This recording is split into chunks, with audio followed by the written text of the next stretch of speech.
মাকে কখনো তিনটি কথা বলবেন না। মনে রাখবেন, মা হচ্ছে পৃথিবীর ভিতরে এমন একজন যিনি সব সময় আপনার জন্য কাঁদেন, যিনি সব সময় আপনার কষ্ট বোঝেন। ওই মায়ের সাথে কখনো খারাপ ব্যবহার করবেন না। মা সবচেয়ে বেশি কষ্ট সহ্য করেছেন। আপনি যে দুনিয়াতে এসেছেন, 10 মাস মায়ের পেটে ছিলেন, কত লাতে গুতা মেরেছেন, মা কত লাতে গুতা সহ্য করেছে, আপনাকে কখনো বোঝা মনে করে নাই।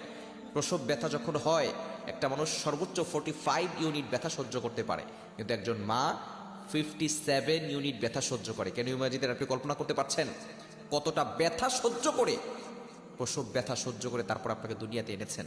ওই মায়ের উসিলে আপনি দুনিয়াতে এসেছেন। সুতরাং মায়ের সাথে খারাপ ব্যবহার করবেন না। আল্লাহ নিজে বলে দিয়েছেন, ওয়াবিল ওয়ালিদাইনি ইহসানা, good behaviour with parents, good dealings with parents, পিতামাতার সাথে ভালো ব্যবহার করো। মাকে কখনো তিনটি কথা বলবেন না। নাম্বার 1, 1 নাম্বার হচ্ছে, মা যদি কোনো কিছু বলে আপনি বলবেন না তুমি কিছুই জানো না। যেই মা আপনাকে শিক্ষা